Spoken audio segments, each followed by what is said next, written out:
something. So tired. So I need And, to, you know, my so he was campaign in now there is with just some our power gravel roads have gotten so bad with everything rain. They do. And so I You, said, if you've okay, driven over your so trucks and that, I'm it's sure just, that it's like a gooey layer on it. Hey, Hardly you the better chloride, sun in I it, think you the know. gravel they put But on he was, already had had heavy it, clay so- to it or Oh, something. good. Well, Because it was, Recordings on, you okay. get a couple if you wanted. Yeah. but it just seems like it's gotten really bad. That's part of the problem. All This is right, last weekend. So. shall we call this meeting to order? Good evening, ladies and gentlemen. I'd like to call meeting of the December 6th Planning Commission for Holly Township to order. And could I have shall we all stand and say Pledge of Allegiance? Pledge allegiance to the flag of the United States of America and to the republic for which it stands, one nation, under God, indivisible, with liberty and justice for all. All right, thank you, everyone. Could we have roll call, please? Pam Mazik, Yes. Ray Curtin, Here. Glenn Mitchell, Here? Derek Burton, Here. Mike McCanny, Here. Kelly Fletcher. Here. Okay. So next is agenda approval. You have the agenda before you. Do we have any changes or any comments? And if not, can I have a motion to approve? Make a motion to approve the agenda?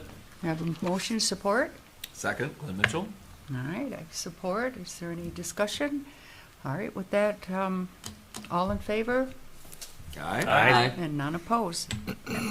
Agenda is approved. Now we have public comment, and as always, this section of the agenda is for items only on the agenda. So if we have anybody that would like to stand up and make a comment? Okay. Seeing we have no public comment at this time on agenda items, we're going to move forward to the public hearing.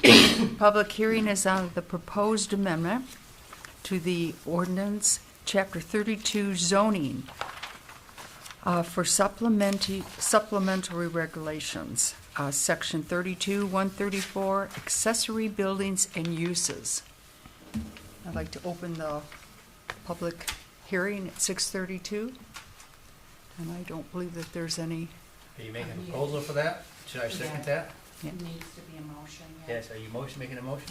Yes, can you make I'd like to make a motion to open the public hearing. I would second that. Ray Kurt. All right, I open, second by Ray. Do we have any other comments, any discussion?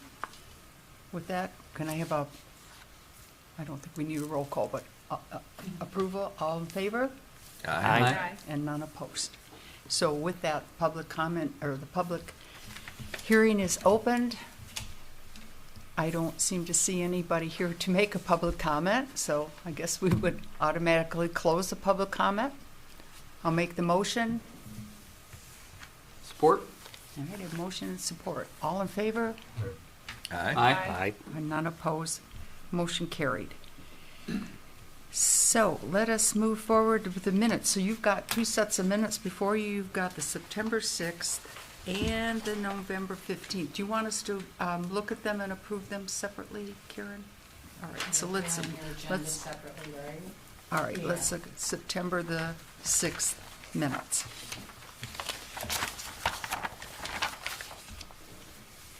I move for the approval as presented for the September 6, 2022 minutes.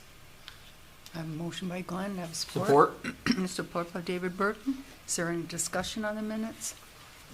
None? Can I have a roll call vote, please? You need to do roll call. Don't need that, all right. So all in favor Aye. and none opposed? Minutes for September the 6th have been approved. Now we have the minutes for November the 15th.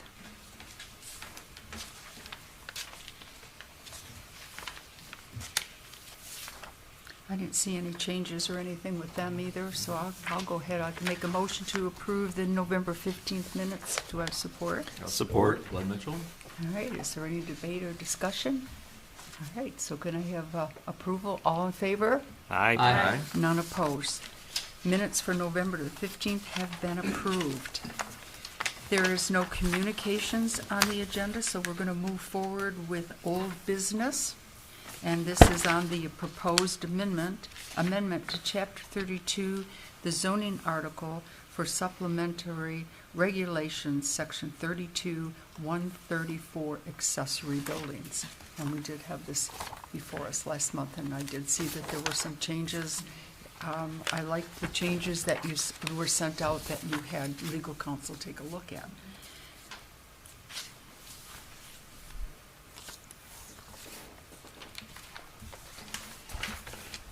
And I turn this to the board. Do we have any discussion? Is there any questions by the board members? And it would be a recommendation to approve a recommendation to the township board. Okay. I have a recommendation to approve this, to go to the township board. So I just have a question. All right. Nothing major. We want to hear your question. I'm assuming I'm addressing it to you. This applies to you, correct, Karen?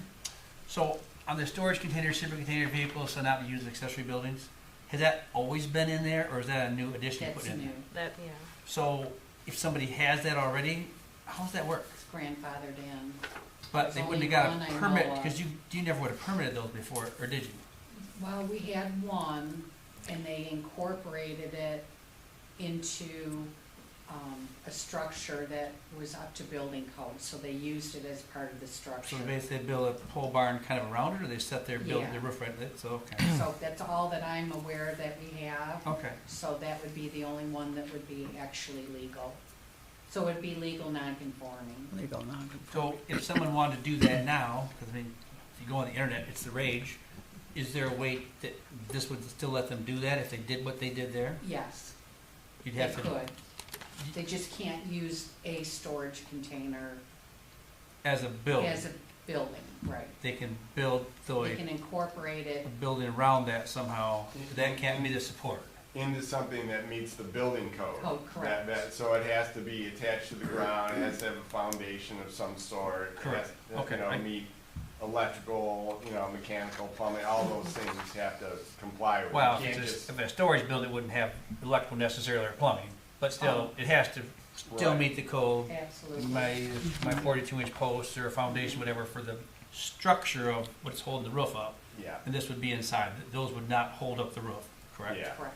You can't just roll it up there and throw it off the trailer No. and call it They had a. already purchased them, I think that's why, because we were making them remove them, so they found a way to use it so they didn't lose their money. Yeah, and I mean, I'm not saying it's a bad thing, I just want to be Oh, sure I was for- understanding yeah. that, 'cause- Whether they could go forward and do it again, or what. right, Yeah, Right. they're pretty, they're not very. but yeah, Right, yeah. shipping containers, that's a popular thing apparently, maybe not in Michigan, but everywhere else it seems to be. Well, and you'll even see them being used and converted into living Houses. quarters. And, Yes, yeah, they'll show them stacked up and make like 2- and 3-story houses out I mean, inside. that's, So you could do that, according to this, if you had a foundation under it. There's a lot more to it than that. Structurally, to meet building code. It would not, I don't think it would meet building code even stacked. Those that they have Height certain pressure requirement. points that they can collapse. I understand, I So would think that, they would have to, again, be reinforced structurally, meet certain, load right, but I mean, bearing we wouldn't, things. And then there's another thing too, though, and that is the township has some design guidelines Yeah, that, I'm sure we'll talk about at points moving forward, but generally, right now, it talks about compatibility with surrounding homes and things like that, so you can imagine if there's a subdivision, with these homes that we've seen recently, built, and then all of a sudden, in between two of those, someone wants to erect some kind of series Yeah, of I square. understand. We would say that's incompatible, and that's not consistent with the zoning ordinance, and so we would discourage it. Okay, I'm not supporting it, I'm just trying to, I'll be sure to understand what this would be. If that wouldn't have been on here, I wouldn't even have thought of that, but it does say that, I just, No, we get it. mhm. Yeah, anything that you see that's bold, italics, and underline is new, or a strikeout, of course, Will be a removed. change too, but the rest all exists unless it's bold, italic, and underline. Yeah, I think adding and changing some of the wording as far as principal buildings or structures, I think it has cleaned it up and Consistency. it's made it quite clear. And then we needed the sketch part too, that was important, so that people read that, they know what's expected of them, and it's not just, we're just asking. And it says drawn to scale. I Yes. like how, so Drawn you to scale. know what you're going to be Mhm. putting up there. Sufficient information in the that. building permit, but I thought anything that had to have a building permit would have to have a sketch associated with it, right? But it has to, it says here to be drawn to scale, so it's not Right. just a sketch. Yeah, but still, it's always kind of some, I mean, I would thought, that isn't that required for anything? If you get a building permit? I mean, to a scale Yeah, of something, I but mean, Yeah, but it's not usually to scale. really. Interesting. You mean I did all that for nothing? isn't there certain square foot requirements where after a certain fairly large building or structure square feet, then they do have to have sealed prints? Am I correct about that? You would have that, We do for all the homes, definitely, but Okay. for accessory structures. for an extension, Yeah. okay? You must have sure you'd have to have a certain size, you'd have to have a sealed print. I mean, I don't know I'm what's, not, really. I don't know, think we're, we've ever we're, had we're, one we're big getting enough off to make scale a here now, sealed we're not print. talking about this anymore, but I, I mean, I've never had one that we had to have one. really. Okay. That's a big garage. Right, well, I mean, still, you'd have people build, Yeah, well, of course, obviously, you're somewhat limited how big the buildings can be, there can restrictions on lot size and everything, so.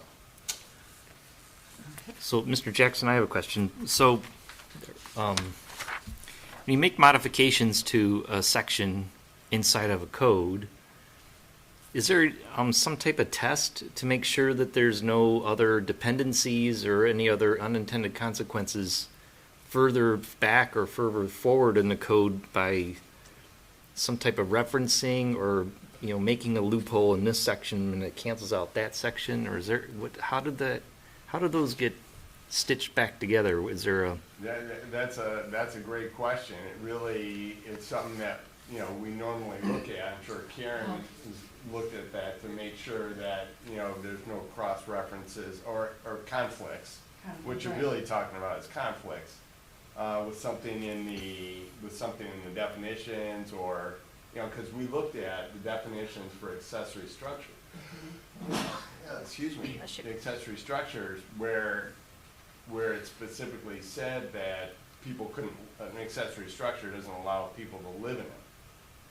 Right, so we took that out of the proposed language because it was already in there. So it's a matter of doing our, Oh, yeah, well, and when we have it codified, so we go in and we send it to the codification company, they're the ones that do the cross-referencing. so there are a bunch of people going through it to make sure that it all reads. Because Yes. I would imagine after a couple of years of tweaking, you would eventually break it, right? It would Oh, yeah. it'd just be broken. yep. So it does. So we do have it reconfigured and redrawn and attached to lines to make sure. Okay. Yes, they do that, but there isn't any in this particular ordinance. Okay. yes, and that is why we do codify our ordinances. They do go back and check that. Karen, how often do you have these amendments codified? Is it as they're Every done? time we have Every an time you go, amendment, I okay. send them. Okay. Some communities wait and get a stack of them and then they have them codified, you know, but that's good that they're Yeah, done. and then it goes up, and they Yeah. do a temporary for us, so that the people, when they look, they see that there's one coming, and they can read it out of a Word document. And then they have a history of the amendments, so you Yeah. can go check the history and all that stuff. They put it right online too, I believe, right Yes. away. So Yep. this is something too for the board to realize, to remember, when you have these before us and you know, then we recommend to the township board and it goes to the township board. When, you know, you can pull this out of your packet, you can go online and then you can update your ordinance book or your section yourself by just running those copies. So they're in there. All right. Is there any other discussion? I think with that, we could make a motion to send this, to recommend sending this to the township board. Recommend approval to and approval. Township Board. Was Is there that any- was that the motion then?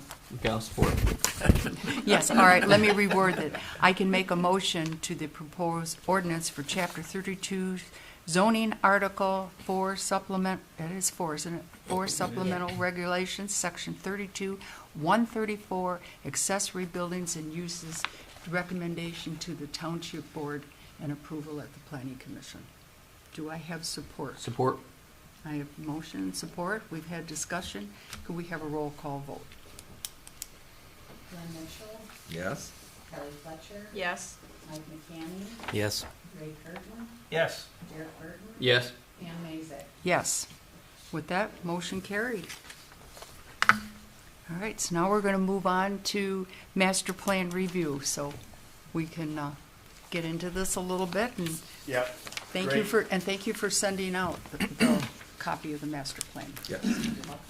Yeah, I'm glad everyone got their plan, and, hopefully you'll have lots of questions and things as we move forward. I'm gonna start with a little self-promotion here. I was up here this weekend at the Run for the Dickens. Nice. Yeah. Oh, I thought I saw What's your you. time? I didn't come in first. Okay.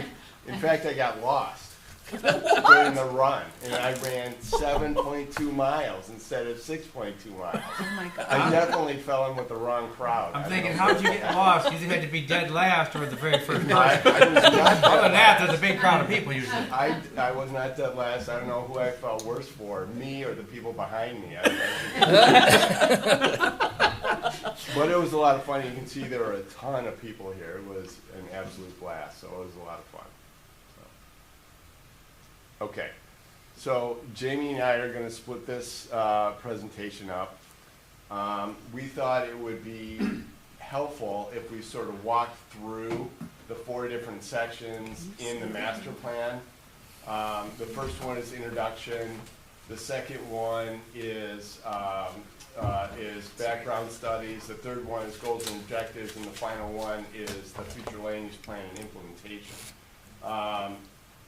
But I want this to be more of a dialogue. I don't want to listen to Jamie talk all night, and I'm sure he doesn't want to listen to me talk all night. So we'd love to get you guys asking questions now that you've had a chance to dig into the plan and see what you think of it, and see what changes, if any, you think need to be made. So, Jamie. Did you want to go over the introduction part of it first, or no? No, so there's a general introduction in the plan that sort of sets the context for the plan. And one of the important parts of this introduction is a statement as to why the township did a plan, what they want to get out of it, what are the core values or the core reasons in what the plan is based on. And so that's what these tenets are. Correct. So, on page 3 of the master plan, after the introduction, it lists and goes through the Holly Township plan tenets. And the tenets are basically those ideas and concepts that the township places value upon and helps them to formulate and structure their ideas and goals and formulate policies moving forward. And there are 9 of them that are listed currently in the master plan. And one of the things that we would do as part of review of the master plan is go through each 9 of those, each one of them, and make sure that they still hold true to the values that the township wants to move forward and perpetuate. I'm not going to read through all of this stuff because obviously there's more background and whatnot as to what each of these things are, but I can go through them quickly. So the first one is sustainability, and sustainability is an important concept in land use planning. And according to the United Nations Commission on Sustainable Development, sustainability is defined as meeting the needs of the present without compromising the ability of future generations to meet their own needs. This concept is intended to encompass not only environmental concerns, but also economic and social concerns as well. The second one is diversity. And for the purposes of the Holly Township Master Plan, diversity can be defined as the distinction of characteristics, qualities, or elements of the township. The support of this diversity can foster imagination and entrepreneurial initiatives. For Holly in particular, diversity will be achieved in two main forms. Our built environment and the residents that inhabit that environment. And diversity is the built environment which will apply to the function, style, use, while residential diversity will apply to the characteristics such as ethnic origin, age, income, gender, and physical ability. And obviously, it's not just limited to those things, but all of those things that we've heard in the news over and over as to what comprises a diverse group and background. So, just by way of example, that may translate in when we start talking about land use options, when we talk about wanting to have a broad range of housing options. So, as opposed to having all new houses built to accommodate a family with 2 kids, right? We start to talk about different housing types that might accommodate empty nesters or young professionals that don't have kids. So different housing types would encourage a diversity of population with respect to age, family formation, economics, any of those things.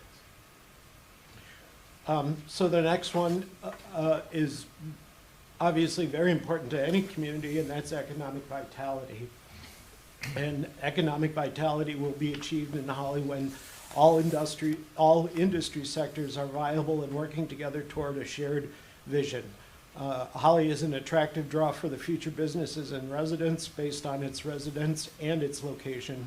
And the township should not take this for granted and will continue to support economic growth and development.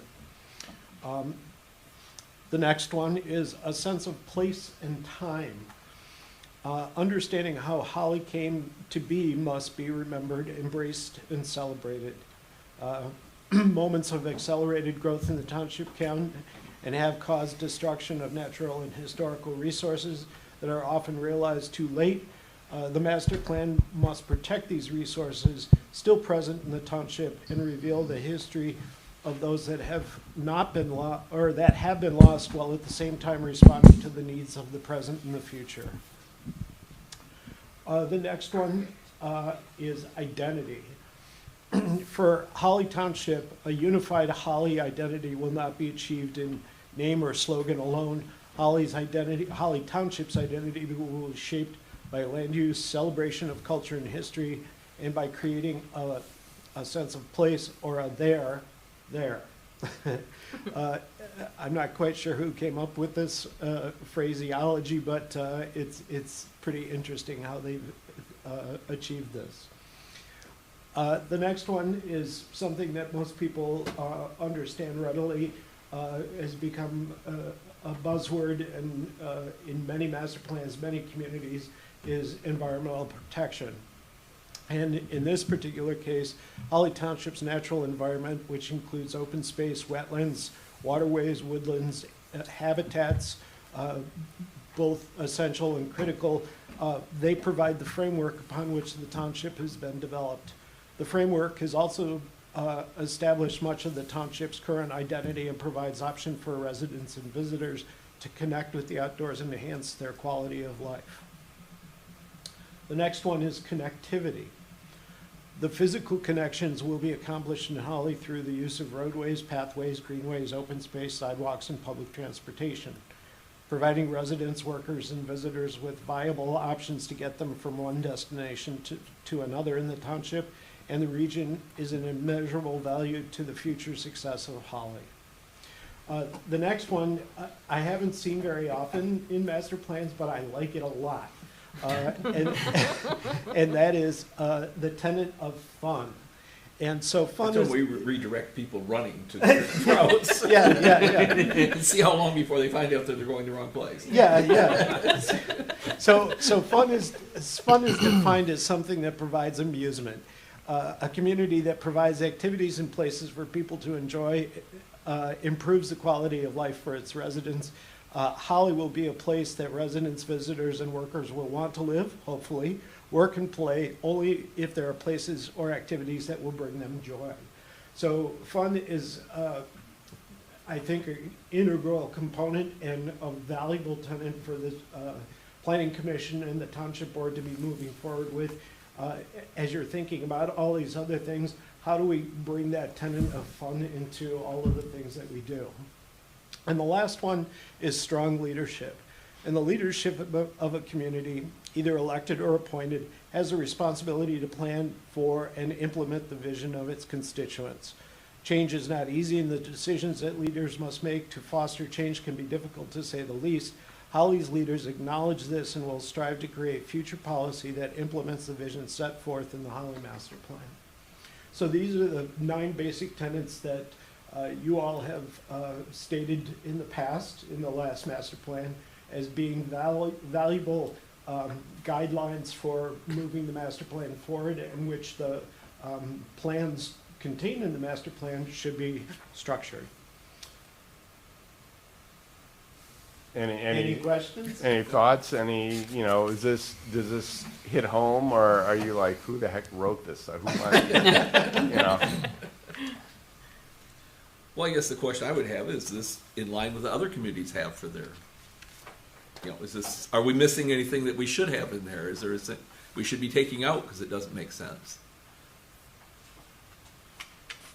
From our sort of detached view, I think we've sort of checked all the boxes, based on, I was fortunate enough to go through that master plan last time.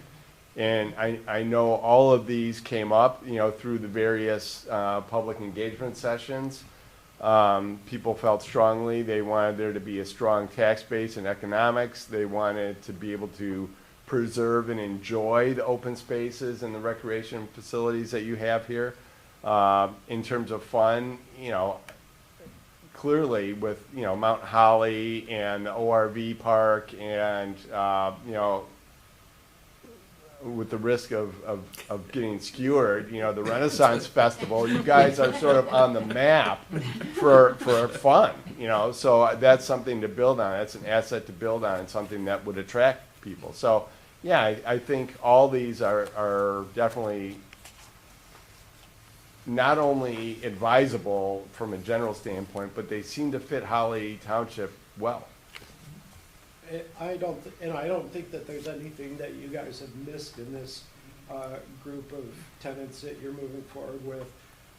I think they're all very valuable, and they all have their place in helping formulate the master plan. Well, this seems to be like setting up an ideal scene that you can then measure up against to see or detect whether you're going to be guided away or towards the scene that we're trying to build. Are there any other examples of highly successful areas, and what is their master plans, and how many tenants are added or subtracted, or did they change it away so it's either larger or smaller in scope?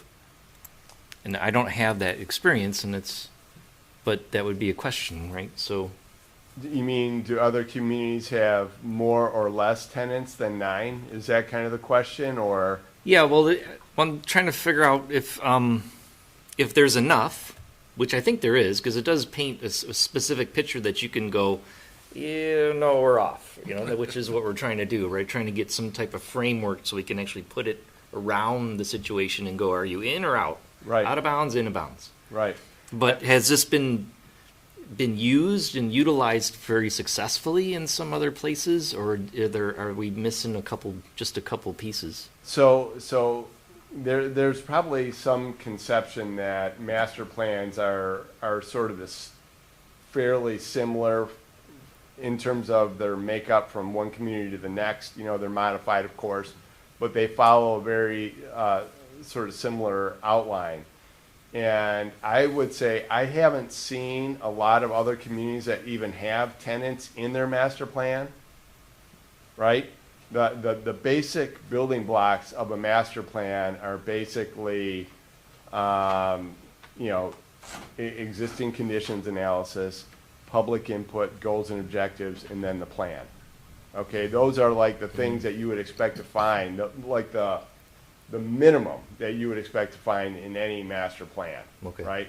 So, adding these tenants as a way to further articulate and add more clarity to the vision that the township has is unique is overused, but it's specific to you guys. So it's hard for me to compare it to other communities. I think obviously thought went into each one of these. It's not like we pulled them from another community and added a little bit here, tweaked it there. This came right from you guys. When we went through the process last time. And the other thing I think that would add to that and addresses your question more specifically is that having this set of tenants as sort of your overriding principles that you're looking to uphold and promote within the township then is a good measure to help you guide and direct your goals and policies, which is another section that we're going to get into. So as you're formulating those goals and policies and how you're going to implement those things, you can take those things and weigh them against the tenets that you've set forth and say, does this uphold a specific tenet that we've set forward as a principle that's important for us? And so it's sort of its own internal cross-reference and cross-check to make sure everything is balanced. Yeah, I think it's great. And like I said, it sets up an ideal scene, and how do you tell if you're away or if you compare it to the ideal scene? Right. Are you close or farther away?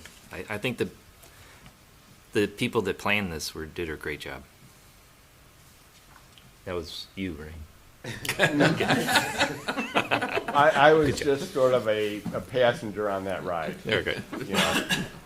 I'm just curious, how many of you were here for the last master plan development discussion? You're the senior guy here now, and you wouldn't have been here. No, that's right.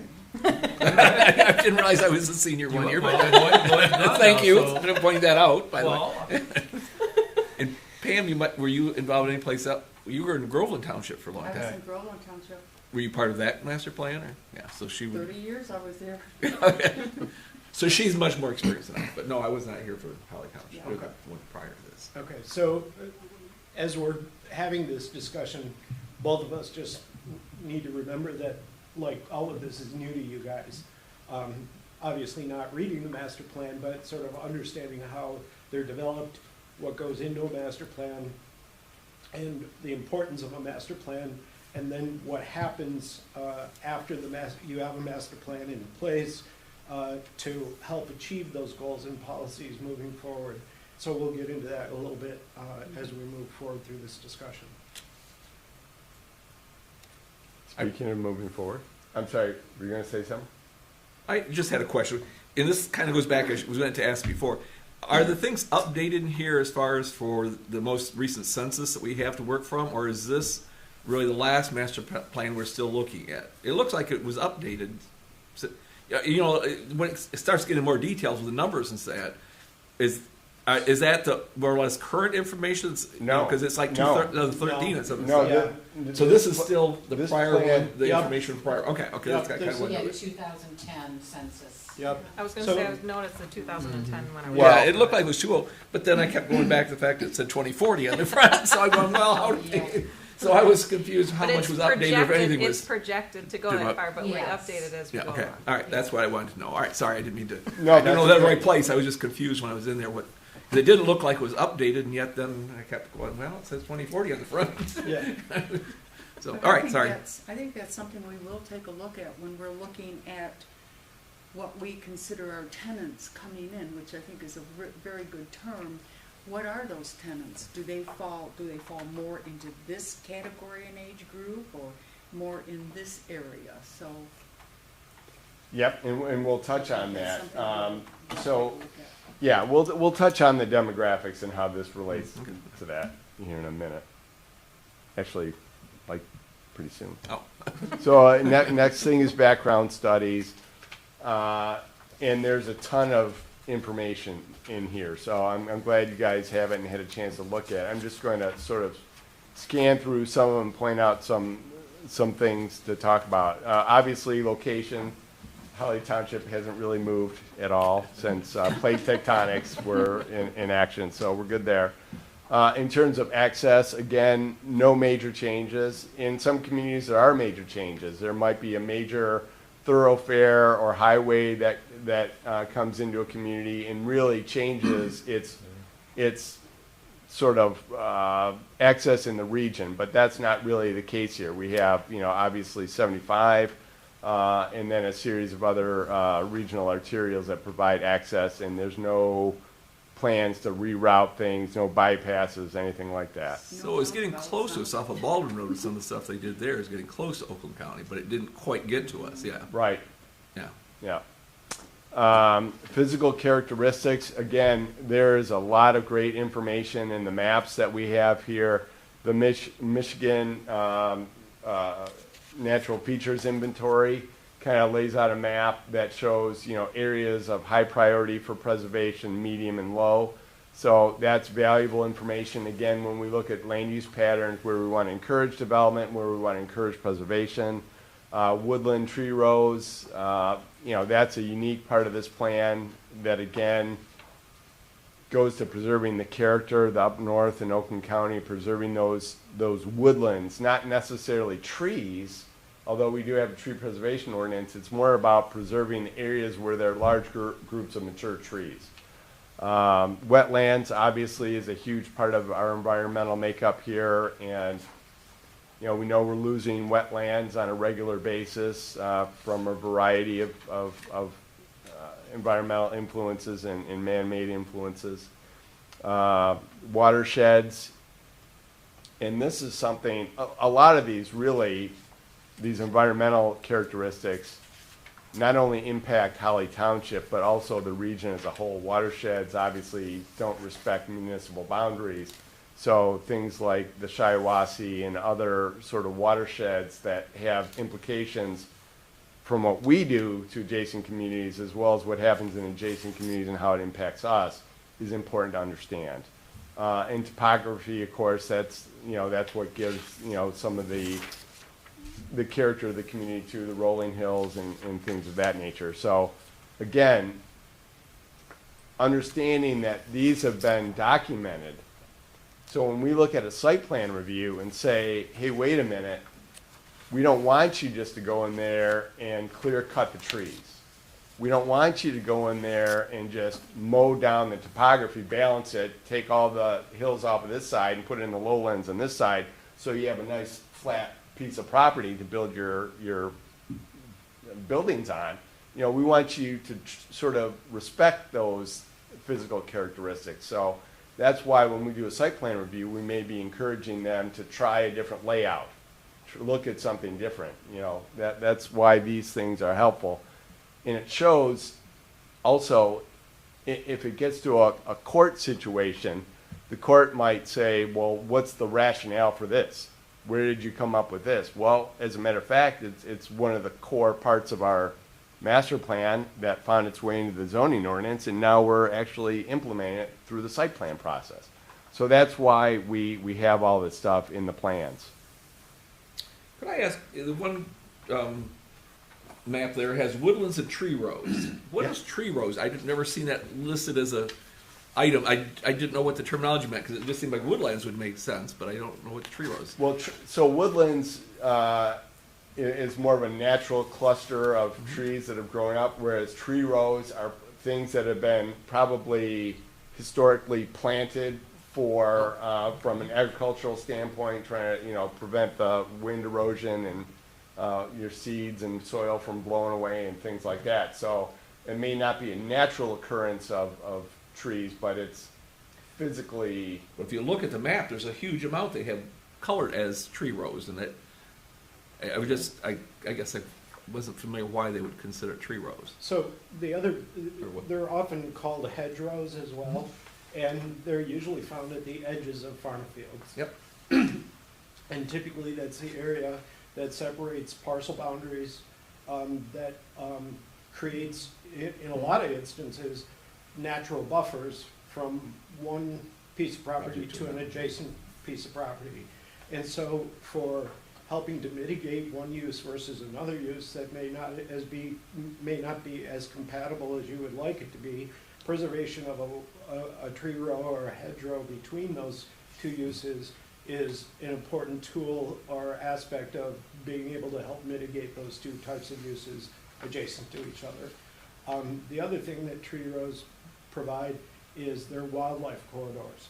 yeah. And so, as a wildlife corridor, any hunter out here knows a lot of times that instead of crossing straight through the middle of a field, although the deer are the smartest thing on the planet, but they, birds and other mammals and things like that will tend to follow the hedgerows or tree rows to get from one place to the other, because it provides not only habitat, but it provides cover. It can in a lot of cases, those hedgerows are comprised of what we call pioneer species, and pioneer species tend to produce a lot of fruits and seeds and things like that.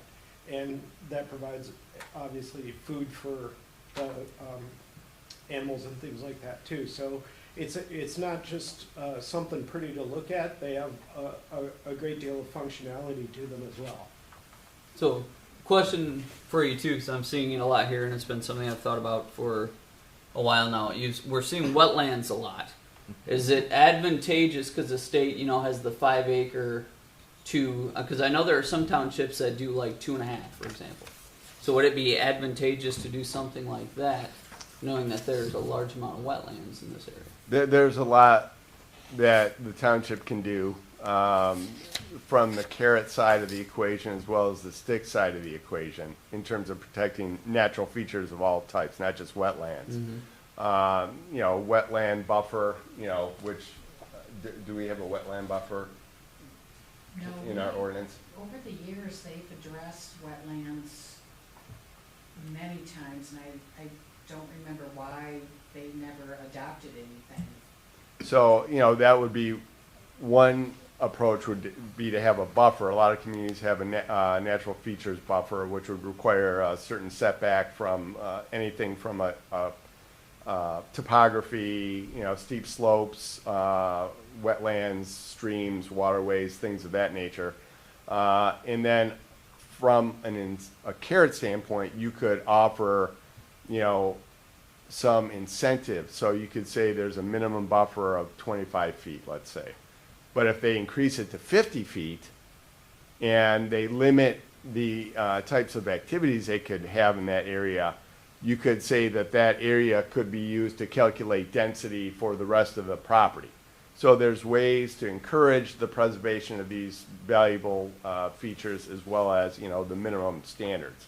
So that's something that we tried to encourage in here, and that zoning approach seems to work in a lot of the communities we work in.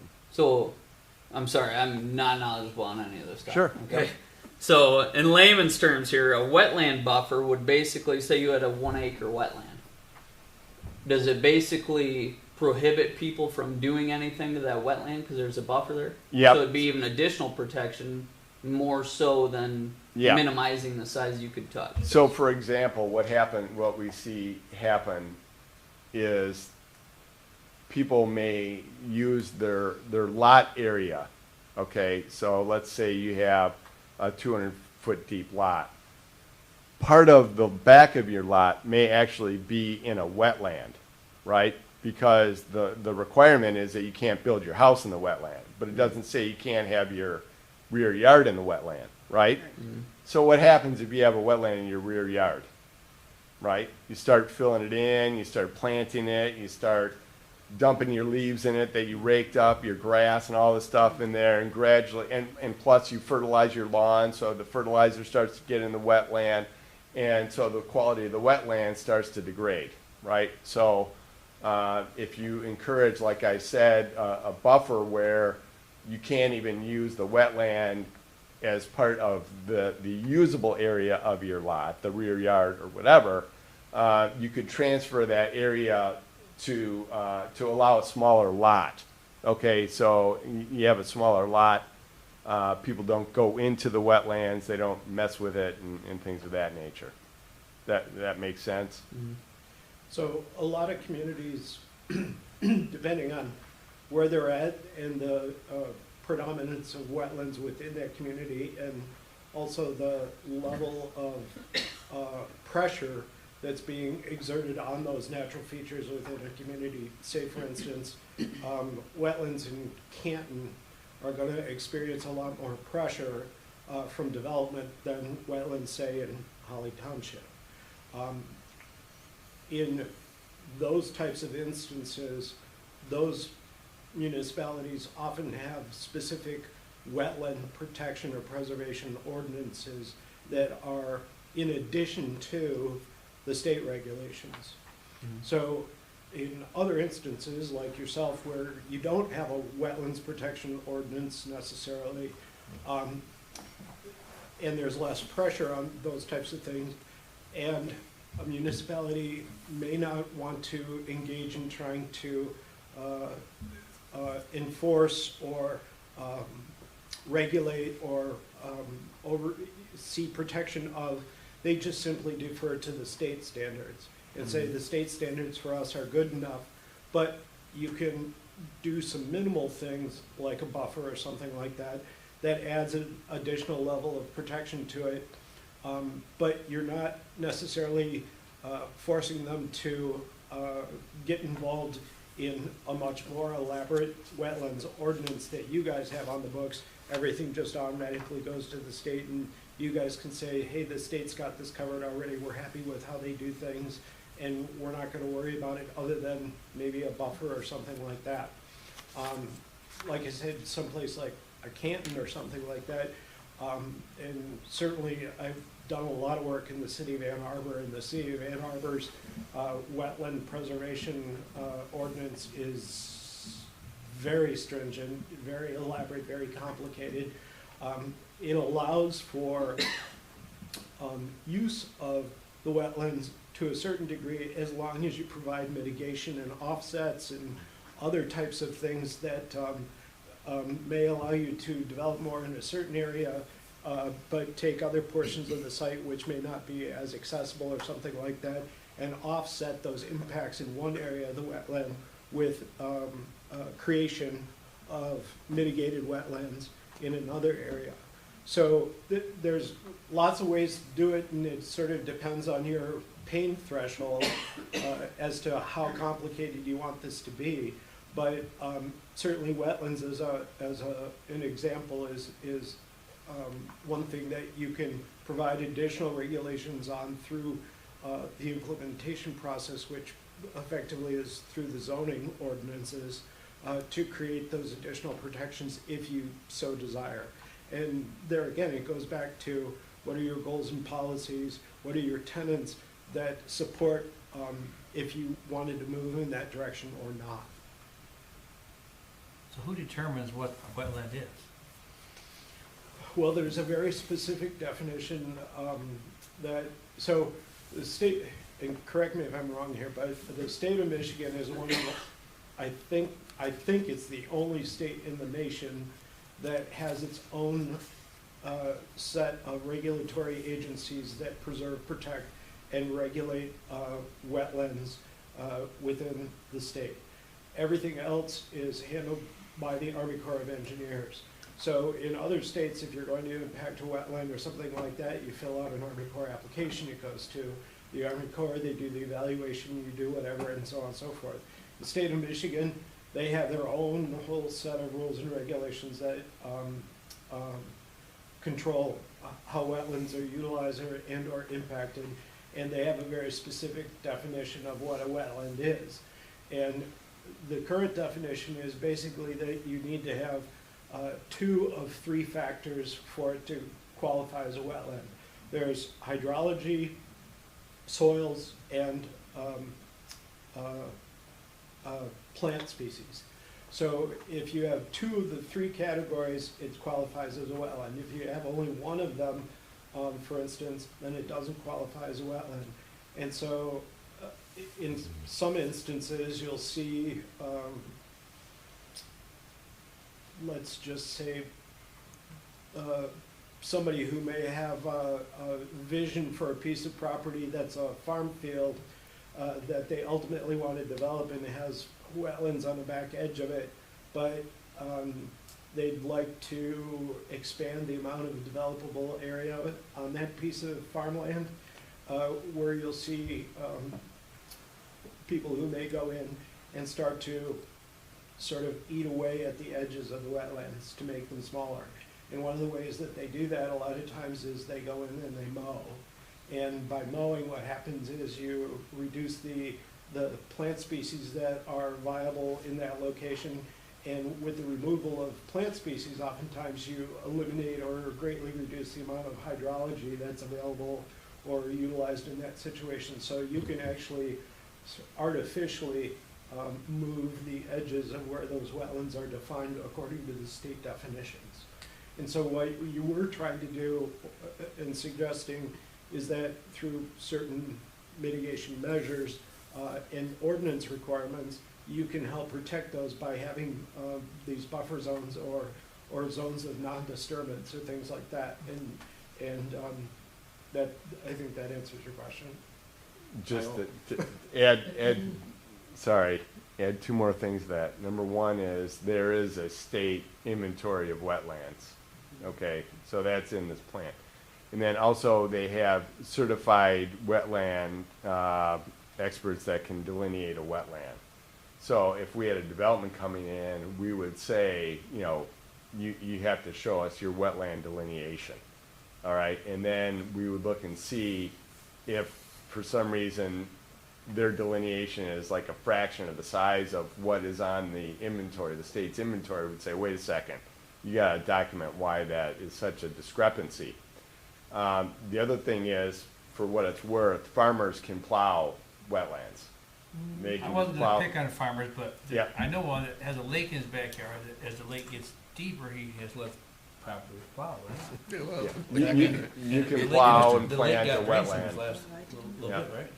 That's Isn't the lake lower now? interesting. not too, well, probably a little bit, but But I was just curious how he would know where his wetlands were and stop. I mean, well, the Farm Service Agency under USDA comes out and they do studies and tells you you Okay. cannot farm that, you cannot plow it, you Okay. cannot do certain things there, and they also have highly erodible acreages, and that's, I assume it's U.S. I don't think that's a Michigan thing.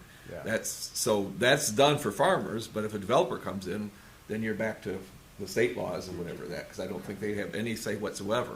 But they have, I know a farmer that put a drainage tile in where there was a tiny little wet spot, Oh, yeah. and he had to take the drainage tile out, replant trees and that, or he was going to lose all his government subsidies and not be, I think, not be able to be in the government programs for years in the future too. So, could be very I a mean, very big penalty for some people that doing very little. Really. Yeah, What I we mean- used to do is a routine thing to make our fields better. is that's what right. they- I mean, for years and years and years, that was a standard operating practice of farmers, was to install drain tile to eliminate wet spots. And we can still do that if it's already been existing drain tile and that, but you're supposed to get pre-approval before you actually do that, or else you could end up again being in big trouble and not being able to be answers farm all programs. that question Yeah. there. I was just Yeah, curious. so- So there's wetlands, and I don't know what the Farm Service Agency uses, but they go through and look at all the farmland, and they do it every few years to review of them. You know, So- looking at this map, because there is, of course, it does definitely separate your lake area and your wetland area. But I went out and drove the township property line as best as I could to follow one of these maps where it butted to Fenton and Grand Blanc. And I went Eddy Lake Road, and I went up around Gage Road and came up and hit Belsey and Thompson Road. Halsey. And there is a lot of, I mean, it's all residential, but there is a lot of parcels and a lot of land where it is larger parcels, but there is a lot of wetland in there. You see, you know, a lot Tremendous of amount, course, you have the Pride-Mighties now that are creeping in, and so there is an awful lot of wetland, and so that might be something that I think that maybe, we get through the master plan, or we have a section in there, or we maybe take consideration to taking a look at a wetland ordinance. It could change a buildable lot into an unbuildable lot, though, It so you could. could be really changing somebody's It could change. it, value of their definitely. properties or Or their at future least, use like of you it. say, you have a buffer, it definitely would change the envelope of which they could build or the density allowed on that particular parcel. My major concern is not in those larger parcels, it's when developers come in and what It's they want to do. And developers. that's where Right. you have more issue with it. Mhm. And I always kind of say they always want to have these common areas and these wonderful areas. That's the wetlands they can't use anyway, so they make it sound like it's big. And, they're doing a big service, the area, but Interesting. I and that's think, kind of happening in, I think, being mentioned in one of the developments. I don't know for sure, Groveland, or he's talking about places that have wetland ordinance, but I think Springfield may, I think because they have quite a large area, what they call it, their natural features and a fence Yep. area, and so they might have something, but What White Lake does for sure, Hamburg Township does, a lot of the communities that we work in have those, but at least something like you say, some type of buffer, Yep. so that if somebody goes in, especially, a developer, they're not going to decrease that wetland because now they want to increase their building area. Well, and wetlands shouldn't necessarily be viewed as simply a barrier to development as well. Wetlands in and of themselves have inherent value. They provide for the nature, Right. for the hunters, the bird watchers. That's right. Of what we consist of when you think of nature in the parks, the recreation areas. Well, and also there are tremendous use is for stormwater management Filtering. and opportunities for infiltration. Groundwater recharge areas, things like that. So you may have something like this in the township that you may not even be aware of at this point, but a lot of times I'm thinking about Leone Township down by my house. They actually, it's a big, huge wetland area, but they discovered a long time ago that it was this particular wetland on this particular piece of property was a spot where hundreds, if not thousands, of sandhill cranes would come and roost for the night during their migration pattern. And they turned it into a sanctuary. And now it's actually a big draw for birders and people like that, naturists and enthusiasts, to come out.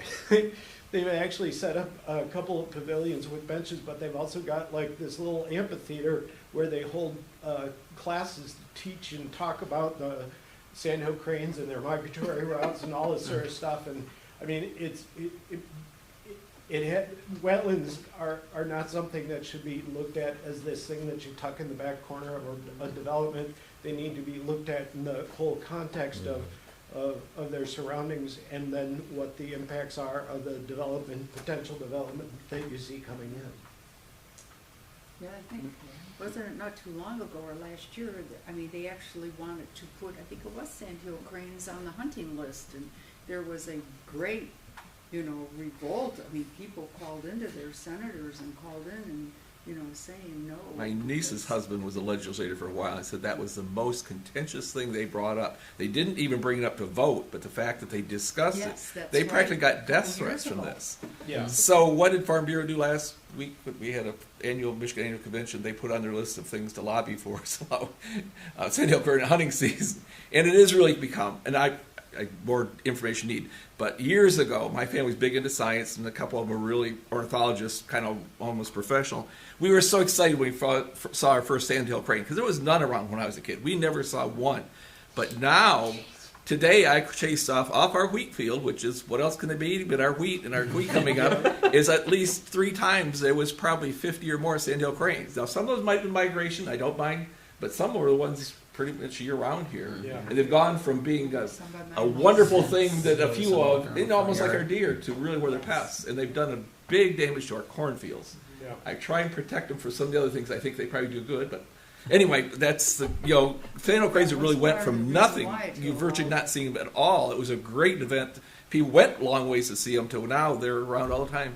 And we have people on the farm that go, what's all that noise? 'Cause they fly over and make a lot of noise. Yes, they do. It's a very distinct noise, that's for sure. Yeah. Yes, they are. So anyway, more history. And I also want to, Michigan, our whole agriculture area, the whole Saginaw Valley and that was wetlands, if you really look at it. If we had drained those, we wouldn't have the farmland we have. So Right. realizing there is some give and take, and it's been good for us too, to not necessarily protect every last wetland. So, Right. and it's really hard on farmers when you have property and you can't farm it because it's a wetland, or you've got a spot in the middle they don't let you do anything with.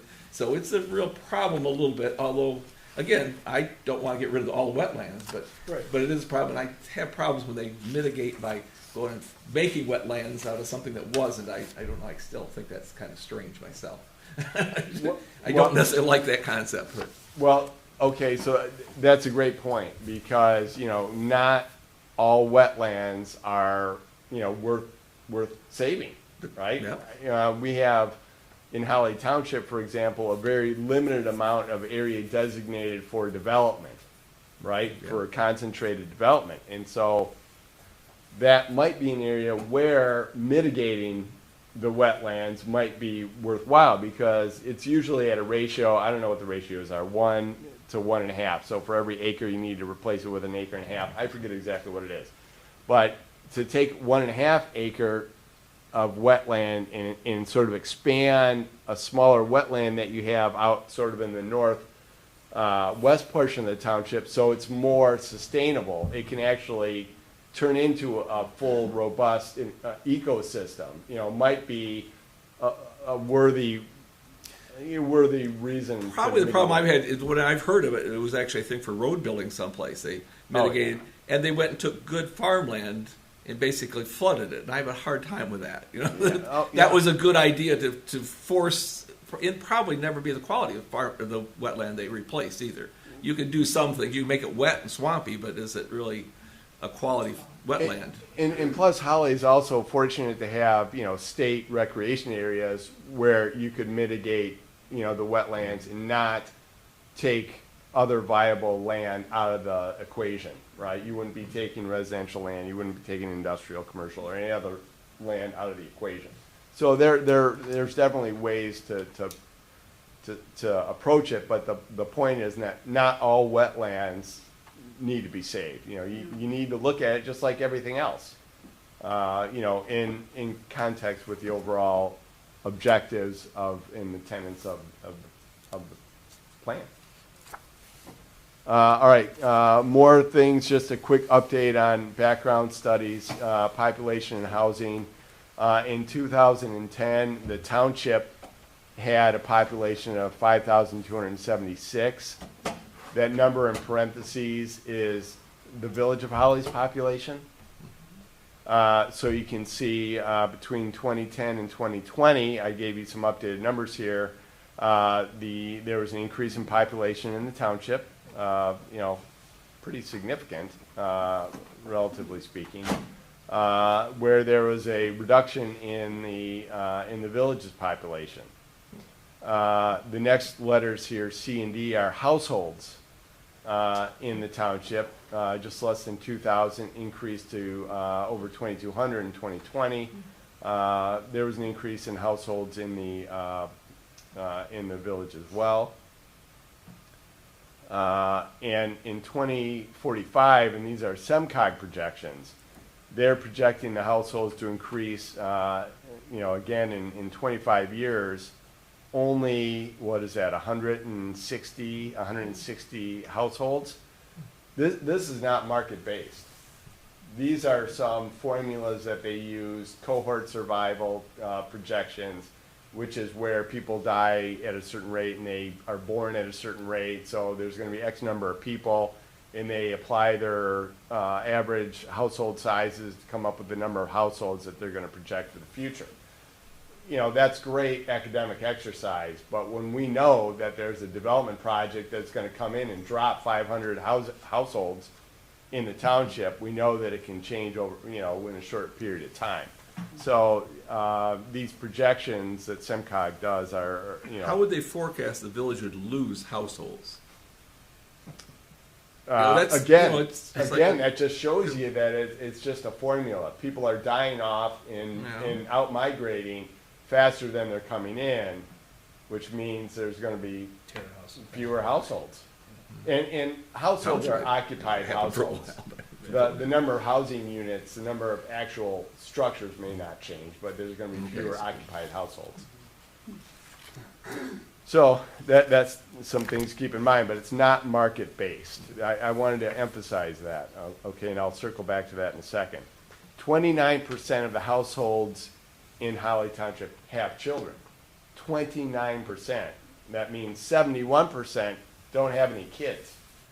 So think about that when we're looking at the diversity of the population here. Is it mostly families or not? You know, maybe it's a different spin than you know what we're sort of programmed to think of.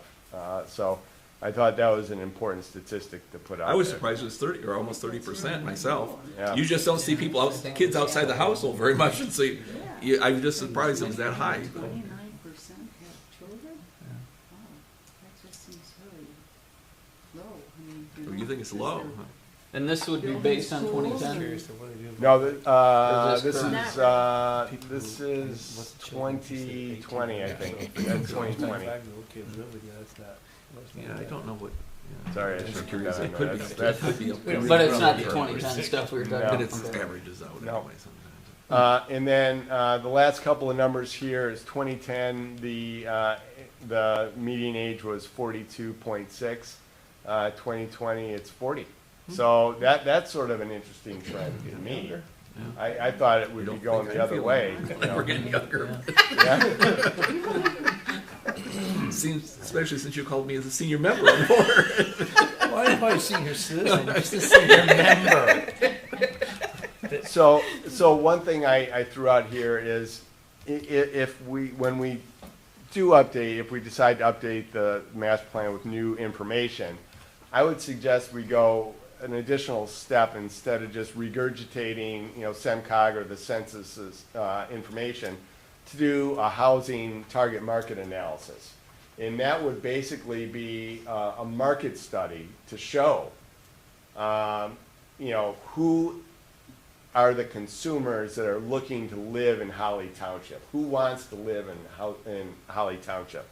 What are their makeup? Are they retirees that are moving up north in Oakland counties because they don't want to drive all the way to Traverse City? Are they young professionals because they want to, you know, be in the village and it's cool and hip? You know, and it would tell you, you know, what they are, what their makeup is, and what kind of housing they want. So that would get us, you know, sort of in a position so that when development comes, we can say, we conducted our own target market analysis for housing, and we know there's a strong market for single-family homes. We know there's a strong market, and when I say strong, the market study would say you can support X number of units over the next so many years. So it would tell you how many housing units you could support based on who's going to actually pay money for these houses, okay? And that would be apartments, that would be condos, that would be different housing types. How do we do, or how do you, or who does this? We can do it. You can do it. Yep, we've done it in other communities, yep. I definitely think that's something that we might want to consider. It would have been a good yardstick with the Silverman property, right? Yeah. I'm assuming there's a fee associated with that though, right? Well, yeah. Yes. So I'm not trying to throw you under the bus, but you know, we'd probably want to address that. We wouldn't want to. Absolutely. And there's a lot of different ways to address that, and we can talk about that later. I can bring a but- pie. What's that? I can bring a pie. That would be nice. Okay. Okay. Let's see. So even in the last plan that we did, we started to tap into other sources of information. This is from what's called the, oh, come on, what's it called? The Esri tapestry segmentation. So Esri, ESRI, is a information providing organization. They spend millions and billions of dollars collecting and analyzing demographics, right? So that we don't have to analyze the demographics ourselves, right? Because that would just be a waste of time. And it breaks down the population into a series of different segments. And when we did this last time, we have a subscription. McKenna has a subscription to this service. And so we can look and see what the makeup of Holly Township is. So when we did this last time, Holly Township, and it will show you the segments that are most typically represented here in Holly Township. So I pulled the two top ones off here. One is Rust Belt Traditions, and you can see the median age is 38.4. The average household size is 2.46. The median household income is $49,000. And then it breaks it down into even more descriptive in terms of who we are, what kind of neighborhoods they like to live in, what the socioeconomic traits are. It even talks about what kind of magazines they subscribe to, so consumer preferences and all those kind of things. And I'll show you in a second why that's important. So 33.1% of the population in Holly Township falls into this category of Rust Belt traditions. Okay. Down the road, and sometimes there's not a whole lot of difference between these, but here the average household size is 2.74, so they've got more kids. Median age is 34.3, and median household income is 36,000.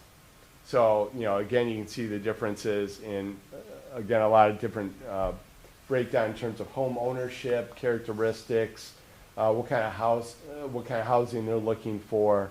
That kind of thing. So this is very useful information to understand who lives in Holly Township. Who are they? But it's who's here now, as opposed to the target market analysis, which show you who your future residents are, right? So that's the difference between these. So this down the road then, is this referring to a community literally down the road, or is this looking at the future? Holly Town. This is...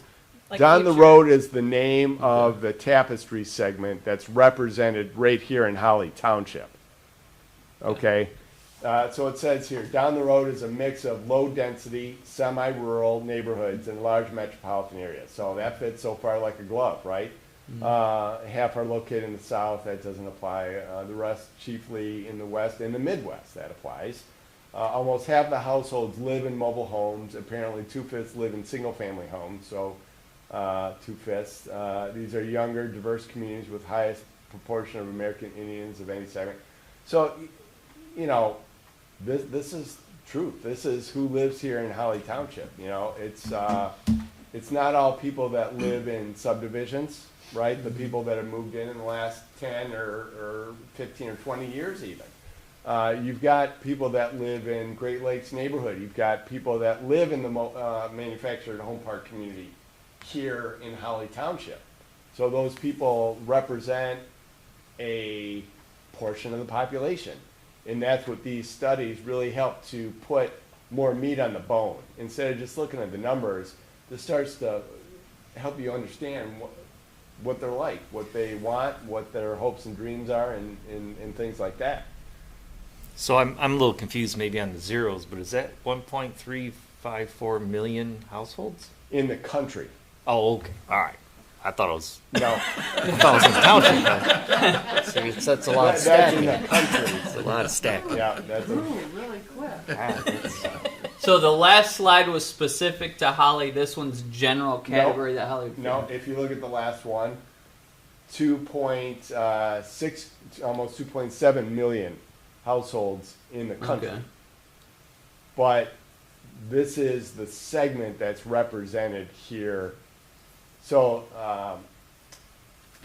so you have a portion of that 2.7 million people or households here in Holly. So, sorry, I'm having a real hard time with this. Yep. So this right here, this Rust Belt Traditions, is different than the other one Yep. in so many ways. Is this looking at two different things? No. So there's different people. There's diverse people living here in Holly. Is this a segment of the population? This- you're looking at? Oh, okay. This Okay. is one segment Okay. of the population. Okay. And I should have brought all of them, but in fact, I don't know if it's in the appendix or not. So how current is this information? This is more current than the census. These people don't do this analysis for us. They do it for companies that invest billions of dollars in commercial sales, residential development, and things of that nature. So this is the latest and greatest, state-of-the-art, So, bleeding according to edge that, a third of the people, so 2 people working in a household, they're saying make $49,000, and that's a third of our people? Half make it above, That's right. half below. Yeah, but until they can. Does that surprise you? It seems incredibly low based on how the world is right now.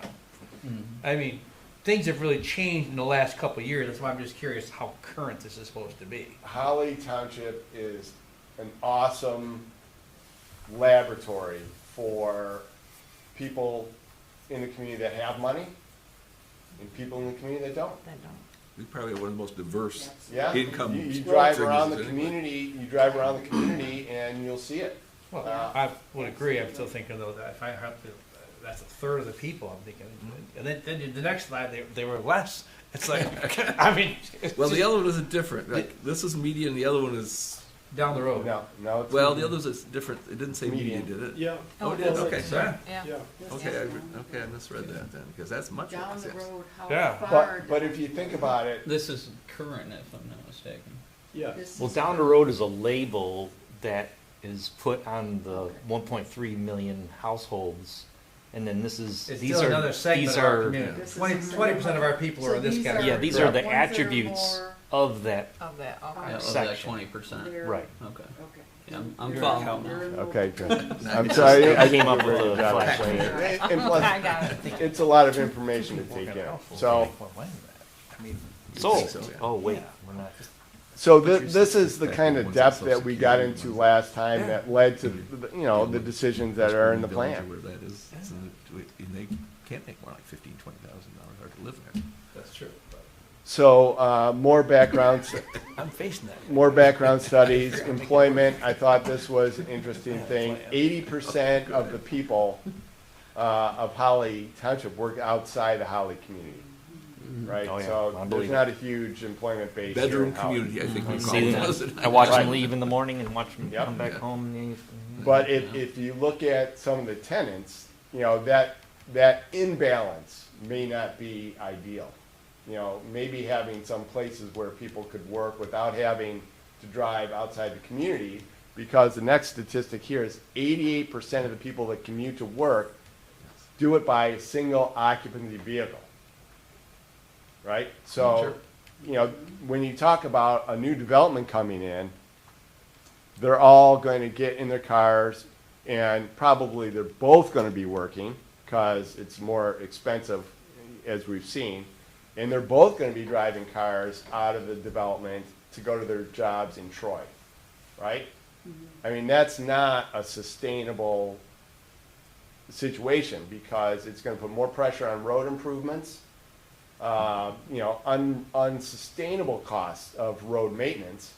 And those are the kind of things where you want to maybe start nibbling away at that. So maybe we can get the 80% down to 70%. That would be huge. Not to change the topic too much, but we just passed in Oakland County practically 1 mil. So every property owner is paying towards mass transit. Now, we don't think plans have been made, but we don't get anything out of it based on what they have spent in the past, so we were kind of opposing it. But we should be looking at how can we get some of that money? What can we do in Holly Township to help our citizens? Because we're going to be paying a lot of that money. Because it's based on value of the home, not on who's driving where. And anyway, just Holly Township should be looking, and I don't know what to, I know we have some for seniors, some of the things, but we need to be looking at something to ask for, I think. Yeah, because right now we get virtually nothing, yeah. They passed, I mean, that transit bill was out there, but they had no plans and no budget. You pass So- the rest of the county, that They it sounded good, if you, rammed that through on purpose.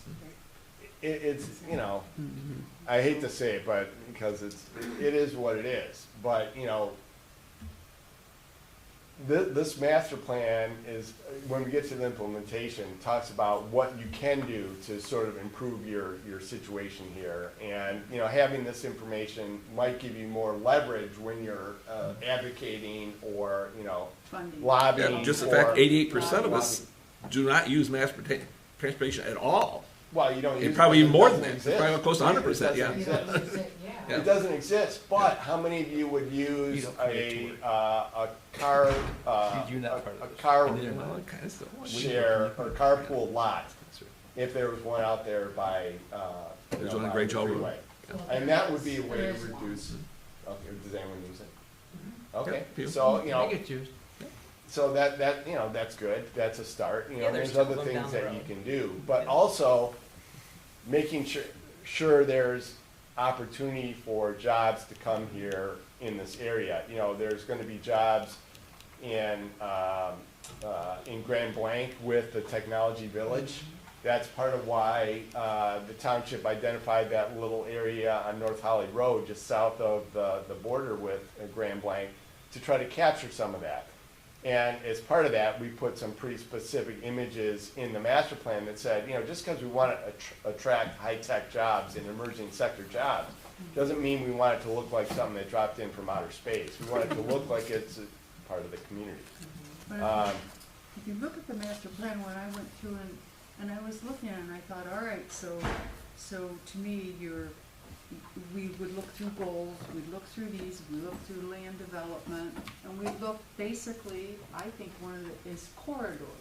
Because if we're going to look for places that we might bring in other job opportunities, it isn't going to be in the agricultural residential center of the township. It's gonna be along those corridor lines, going up Holly Road and up where it butts in Dixie Highway, where they expand, and even areas over where they might, we might put in allow for some developments where there could be small businesses, or an overlay district where we have some houses and, some small shops. Absolutely. We don't want to start our own technology village in the center of Holly Township. The reason it's at the north end is because it's adjacent to the technology village in Grand Blanc. It's adjacent to it. So trying to make those connections and piggyback in Grand Blanc is investing, a ton of resources in promoting the technology village. So someone comes around looking to go in the technology village and there's no space for them, well, hey, we got a little area set aside. But having said that, that area may not be viable anymore because of ownership patterns or whatever. And there's other initiatives, regional initiatives, like the Heritage Corridor Initiative on Dixie Highway, that we should be building on, so that we're not doing it all ourselves. We need to layer it on with as much resources as we can find. The next thing here I had is retail demand. We did a retail market analysis in the last plan that showed that Holly Township could support an additional grocery store. I just cherry picked a couple of these. There's a whole list of what could be supported. And this is what could be supported by the market that's within a mile of Holly Township. So we went outside the boundaries, figuring that we could capture some of the adjacent, residents from around the township. 1 grocery store, 4 full-service restaurants, 6 auto dealerships. 6 auto dealerships. Oh, that's a lot, So, especially with the chip shortage. yep, so this was before there was a change. But basically, this tells you, this prepares you, right? So all the auto dealerships know that there's a market for dealerships here in Holly Township. So they're gonna come here and they're gonna wanna locate here, because there's a market for it. So we have to be prepared by identifying Where, where we want them to go, where they would. how much of it we want, because you don't have to accommodate all 6 auto dealerships, right? But when you can't- say that, we have probably 10 or 12 dealerships within 10 miles of Holly. How would they still see it as maybe more than that? Because you have Fenton, you'd have Grand Lake that has a whole bunch of them, and we And do then- have one. I think it's Holly address. I mean, he's Holly. So right now, so there's a concept in retail market studies called leakage, which means that if you want a car in Holly Township, you're going to one of those other places. So if you want to capture that market, then you could locate one here, and that would take the market away from some of those other places, right? You would capture your share of the Well, I market. didn't say that, but But would then that I really worry happen? about the That's the way balloon it works. bursting, and then ended up with an empty building and empty parking lot as well, so then it Yeah, that's What- degrades that's- what our space is. I'm So sorry, what's that? having them saturated around us and having too many, that's great and wonderful, and trying to lure them in, but then also oversaturating our area yeah. with too many, and then we're left with an empty building because the company says, we can't do this anymore. Then we have an empty building, empty parking lot that just sits, and then degrades our view of what we would want for Holly Township. Sure, and there's probably a reason why they haven't been knocking down your doors. And there's also probably a reason why people trying to enter this market are trying to get their Class B used car dealership license so they can sell cars out of their garage, out of their repair garage, right?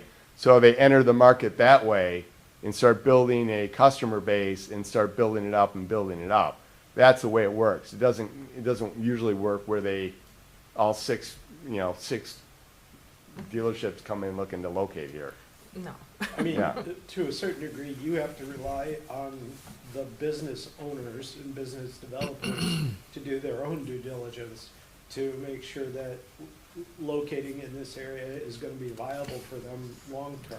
Yeah. You know, hopefully, it's not just, what the role and responsibility here is to say, it could be this way, and if it comes, and if they decide that they do want to come, that we are directing them to where we want them to be, not securing a successful business for them in perpetuity.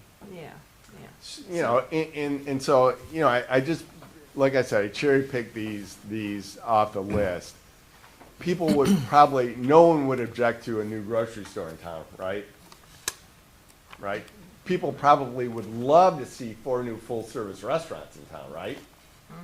Okay, so one now. when you start to look at your economic development strategy, you find ways to encourage the 4 full-service restaurants, right? So you make it, they're permitted by right, whereas auto dealerships require special use approval.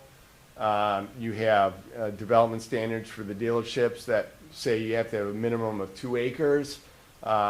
Things like that I don't want to say discourage it, but you sort of encourage the uses that you want to see, right?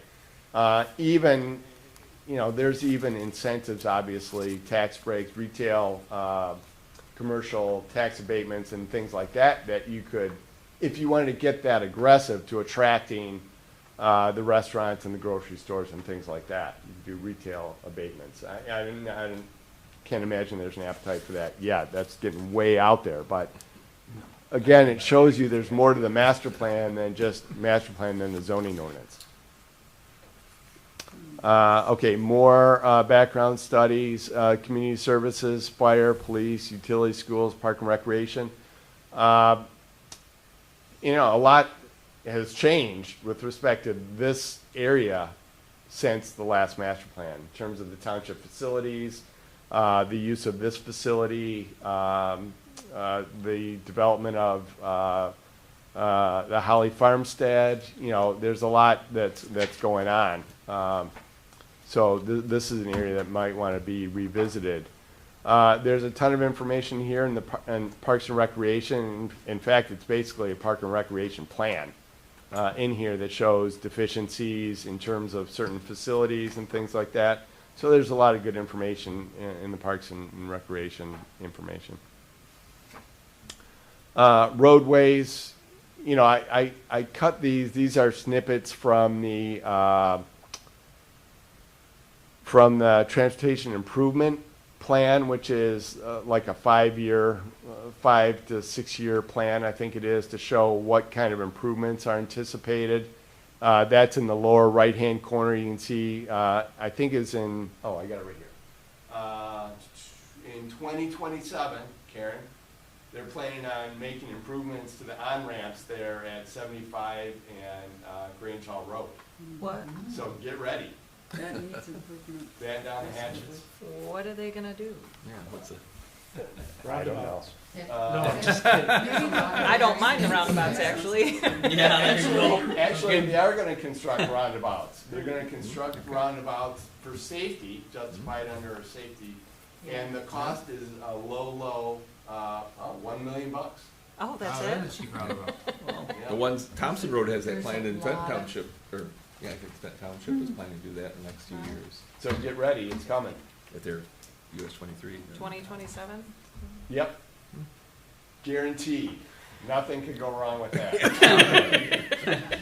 So then the one in the upper where there's the red line on, that's basically North Holly Road, that is a longer term project, and you can see the nature of that project, you know, there's no budget to it or anything like that, is for livability and safety. So, you know, maybe they're thinking about a safety path along North Holly Road or something like that. So This is road projections for that? this is part of SEMCOG's. SEMCOG is a regional agency that's responsible for planning road improvements. You know, that's us, so that's why I was trying to figure out what we're gonna make livability better on that. I bet it doesn't come down that far. Yeah, pretty It close. looks isn't like it comes right down to the village. So it goes from the Oh. village to the north. Oh, really? I north can't end there, quite see yeah. where it ends either. But that's That red line goes over that village?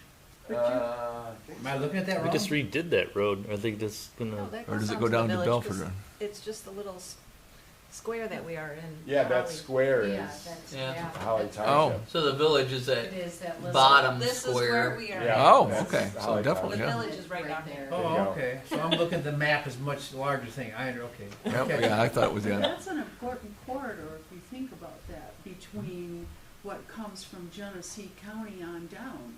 And this, in my opinion, is if you're, because we don't have. It's the only paved real- road. repave. Yeah, north and south. Commercial areas, so if we're going to allow some growth, or what we want to say, eventually, what we would consider in zoning or in development, that's a very important section of there. Absolutely. So how do you find out what livability and safety actually means? It's in the report. I'll bring it to you next time. Okay, I'm just Yeah. curious, you know, Yes, what yeah. the possible long-term plan is. Sure, yeah. Maybe they need to acquire some property along that road for easement or something. In fact, okay, two things. You can do some more homework. It's on the SEMCOG website. You can look it Oh, up. some kind of, Or I'll send it to Karen. She can forward it to you guys. All right, Yeah. Yeah. all right, carry on. All right.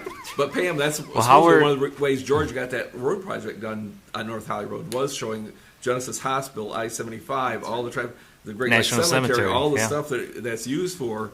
And so I think that did help to get that road finally improved after it needed it so badly for years. That whole area up there Yeah. runs right along, if you follow the road that goes up and, you know, what Eddie Figure Lake we Road, could build and it back Thompson in. Road, and it goes up to Belford and Evans. They closed it 4 or 5 times. Well, how are we? And there's a lot of land But I up there. did know they took. Yeah, how are we doing on time, Mr. Jackson? Okay, so. We still have some public that's patiently waiting. Oh my To, gosh, Deep yeah. holes and dirt in So, there, not to. I mean, we love it, but yep, I appreciate that. Just So, grind It's it and hard pave to- it. That's gonna be cheap. I'll fix it for 10 years. because we can do this again. I don't know how much it costs. yeah, I was just gonna finish up this slide and then suggest that we do the rest at the next meeting.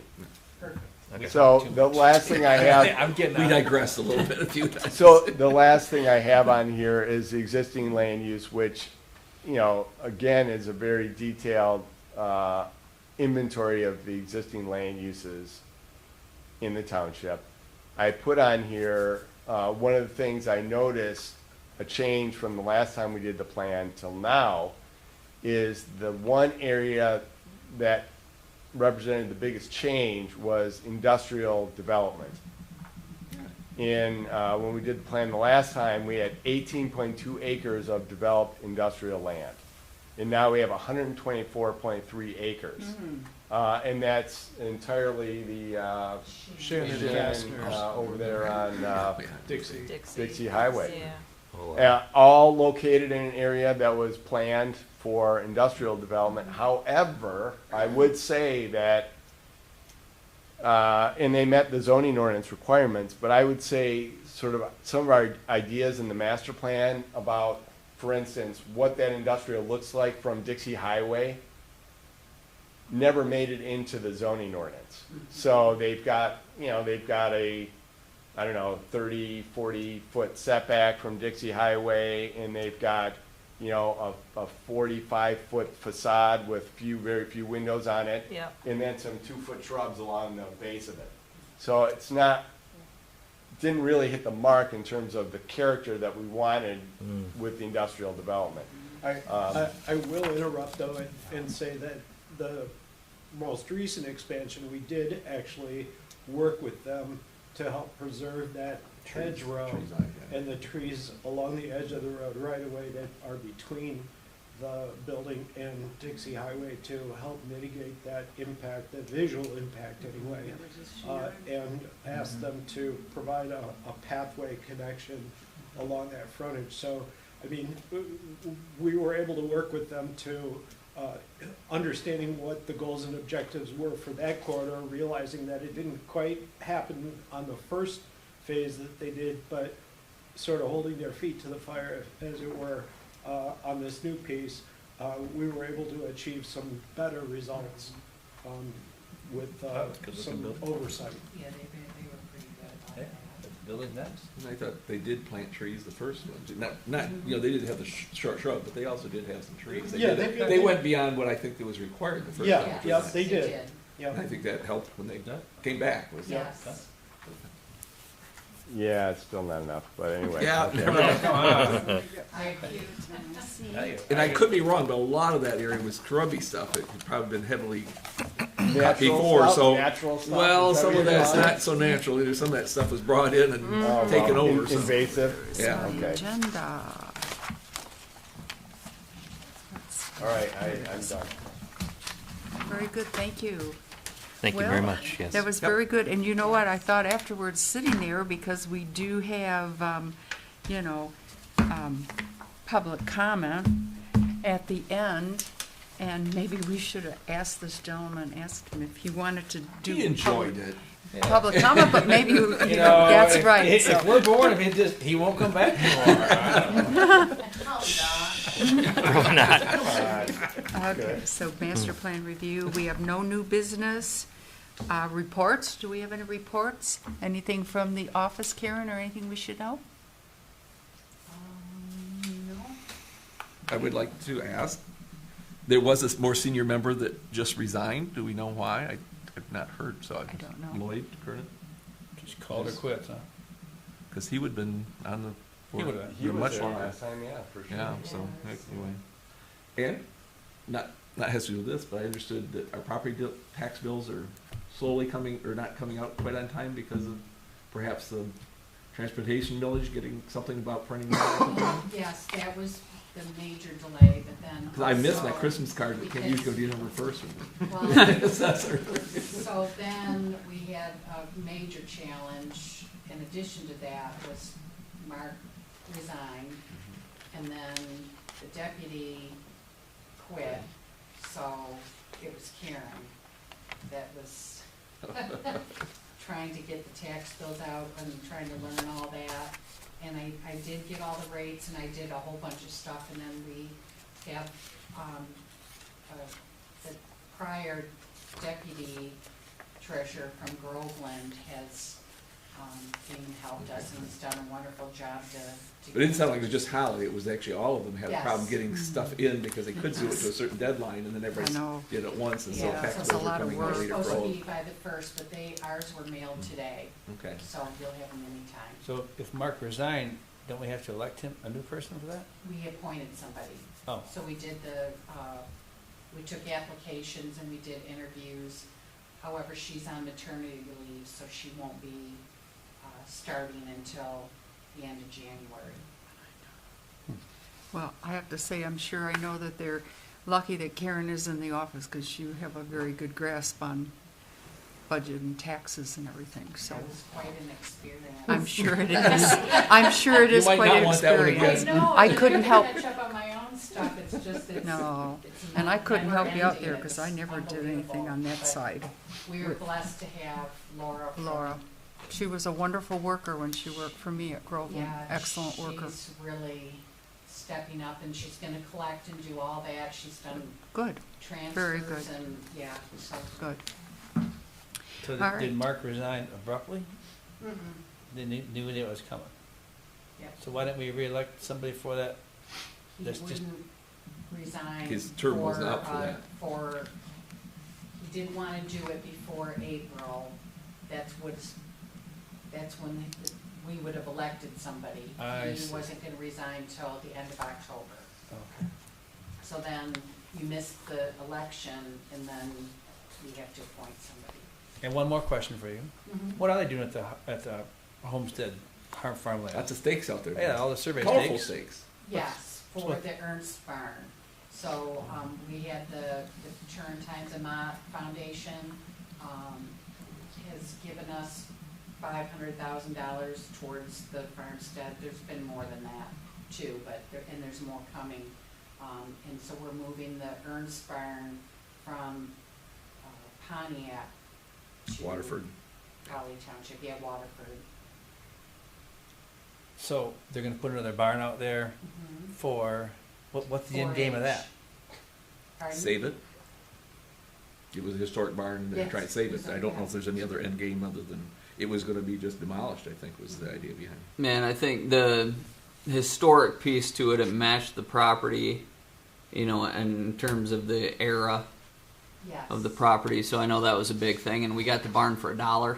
Yeah. Yeah. So I mean, Realize Ellis Barn they got for free, but it cost them over $1 million to Yeah. take Well, that that's and put it back the up. problem is moving the And barn, I mean, actually, I'm all for all this stuff, as long as, Yeah, I mean, so if that's, it- yeah. as long as Yeah. that. not just moving to be a knickknack on the property. Yeah, I Yeah, understand well, what you're I saying. mean, then it Yeah. costs money. Right. It costs money to keep it there, and I mean, Right. I don't wanna, to me, that shouldn't be the burden on the township of Holly to have to pay for all that. So I'm not saying that I'm against it, I think it's all great Right. stuff. I agree, saving buildings is great.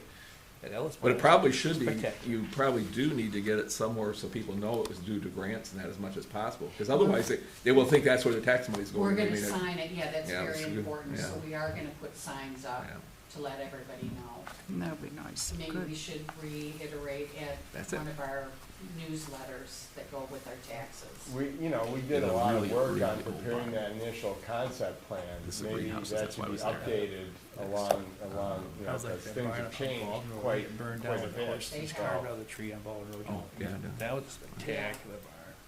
Is that, can you, of course, it's got the barn there and then there's the house, there's the old, can you use that house now or go in or is there? Not yet, no, it Okay. needs some work, Okay. but we'll get that eventually. Eventually. We'll have grants for that too. And then to answer your question too, I think some of the long-term sustainability of it will be done through Right. programming, Yes. revenue building things that can come Right, in it's just- to help sustain So everything. the barn, they got the Yes. base put under, which was some grants, that's all good. I mean, when it got a roof put on it from a grant Yep, 15 years ago, well, it didn't get done properly. I mean, the building's gonna rot away if it doesn't get a new roof on it that's done properly. yes. I drive by there every day, I see it, and I think, you know, it's a shame, we put so much money into it, and I mean, it's gonna rot away again. Yeah, But I mean, it needs, that's a very expensive proposition to fix that roof. So it's like, I mean, Yeah. I'm not trying to make our township any go longer here. I That just, will be part, that can be part of That the is grant, good. with anything that's left over from, well, it's 600,000 total so far. But there should be money we're for blessed that. to have the right people live in our township, aren't we? Yeah. Yes, Absolutely. absolutely. All right, so shall we move forward now for public comment? Is there anybody in the audience that would like to make a tried to wear him public down. comment? Would you please step forward Oh, we and tell wore him us your down. name? No? Okay. All right. And nothing from Silverman, we probably should ask you. Well, Nothing. so nice that you joined Okay, us. all right. No. All right. Oh, and I could tell you just real quickly is that I met with the person or the people that they were soliciting to do the nursing home or the adult, whatever it is. Assisted Yeah. living. Yeah, thank you. Yeah. I didn't have the words for that. Buzz Silverman is marketing that, and so. That was still allowed without rezoning or Yes. redoing anything, right? Well, and Because I that tried to area tell was, him okay, that, yeah, and he So- wasn't interested in that because of the complexity He of wanted the the whole traffic. development, yeah. Yeah, he wants The whole- Silverman to do all that part. So, he came back, we haven't talked yet, but he emailed, he wanted to know other areas in the township that we may want it to go. So that's something that Take we into may want to consider consideration. in our master plan. Yes. Because they're very interested in our area. They've done the market research. Is And it that your doesn't long-term seem plan? Is like that your he's retirement really plan? interested Okay, in assisted living waiting, facility. or maybe Silverman is trying to sell it. He wanted to sell 12 of the acres, 12 of that 30-acre parcel. He This wanted to guy sell the doesn't- donut in the middle. Mm-hmm. So, but I think the guys still would love to see that, so, So let's definitely take this into consideration. and- yes. So it sounds like it's needed in this area. There's a market for it, even though Boy, there's Waldron Road, you go already on Waldron one Road, there. there's 5 or 6, probably 6 or 7 in really a 2-mile probably Yeah. areas, and I don't know, I assume they. So of course, So again, this is a great thing. So, our population goes, baby boom, and then there's fluctuations, right? So there may be a time when we don't have a bunch of seniors that need assisted living, right? So that's why it's important when we look at the project to make sure, okay, what's its next life? What is it gonna be after the people move out of here? Can it be a college, community college? Can it be, apartments? Can it be a hotel? What can its Conference next center. iteration Life be, yeah. So it for the can't be building. so Yeah. specific that it can't be reused, Mhm. So I guess my question a little bit, kind of, is in my lifetime, General Motors, in other, Ford and others are a little bit, but it was such a big effect, because Flint and Pontiac were big employers in this area. They've diminished substantially. How is that transitioning? There's still a lot of work for the auto companies. I see more executive perhaps even moving, or ones that live in So white collar type. So if you look occupation. in the last master plan, we did a whole section on emerging sectors. And it was about what types of industry Oakland County in particular is trying to attract. We're good at manufacturing, so what else can we manufacture, right? And what other eds and meds, education and medical. And so that's why, Grand Blanc is going hard after the medical, so trying to diversify and get, broaden the economic base away from just the auto industry. Yeah. And so we identified what was in the emerging markets in the plan. Okay, that's what I think was And important. plus, like we said last time, building on your inherent assets is a lot easier than trying to create something from scratch. So you got Mount Holly, you got a gravel pit that's repurposed for an ORV park, and you got the Renaissance Festival. So I mean, come on. Well, they wanted it or not, we got it. That's a no-brainer. It's Christmas Light Festival right now. Fun is That's the right. economic base for Holly. Did you know, my wife found that they're doing a light, was it $21.95 per person or something to go through the light festival through this? Nicole just went to it last weekend. Yeah. But anyway, I think they did mention they were gonna do something, but I didn't remember if it was Yeah, Christmas, so. they went- Christmas Light. they're permitted. Good. there's the large extractive area right there at Dixie, that mining section. And I don't know a lot about that, other than to see it on the map, or really, what is the reclamation plan? Or how many years, or what? that should be discussed for a master plan, because that's a big area through there. Yeah. It's, Is there like I'd one have to look. ownership? I don't think, I mean, the operator would have to say how much gravel and sand they think that they are gonna use. no, or- I'm just or saying, I'm not take sure out. what their lifetime. how many more You know, years, you what think is the that's a lot reclamation? there. It's And I see it, future land use is, residential, but I just don't know how, what is their projection for how many years? Another 20 years, 30 years? Yeah, I'd like to see the reclamation plan. Well, they don't have, yeah, got a they huge don't hole, really, they have a 30 years reclamation ago. plan for how to put the property Back, but not how much But not longer. how long, we've never had them tell us how long they're planning. I think that'd be curious mining to for. find, yeah. Well, you Just a know, part question. of the master plan process is talking to the public, talking to stakeholders, and then talking to the extraction people. You know, how much longer are you gonna be doing this? Because you own a big chunk of property and we wanna know what to plan for. Absolutely. Now, Yeah. how many owners of that property? Is there several big companies, or is it pretty much all one company owns most of the grant mining through there? Like, Oh, no, they're all separate. Oh, they're So separate. Tri-City, okay, Holly Disposal, Aldrich Trucking. yeah, Aldrich, yeah. Mm-hmm. Yeah. Right, I'm So not, the- Green Thumb, but they don't really mine. I think that's it. So there's like 4 major properties there that would be all several hundred acres probably in each one. Holly Disposal, what, That caught his attention. Well, that's the one where the RV park is, so they only have a year or two left. but what do? Do they take stuff, they don't take stuff out, it doesn't sound like, they do? Oh, yeah. Disposal, take stuff out? Oh, okay. Is that also where they? That was where they wanted to put the landfill. Well, that's what it sounded like, they're Right. extracting all the gravel and they're gonna replace it Yes, with landfill. Yeah, That doesn't sound good, no, but that's all gone. gotcha. yeah, it came off the list, it's gone. But It's not on is that Oakland still the same County's area though where they're grinding list. up wood and It's stuff? gone. Is that part of Holly Disposal? Or is that a different No, parcel? that's That's in on Oakland. Tri-Cities, isn't that Okay, part of okay, all right. Tri-Cities right there? No, No?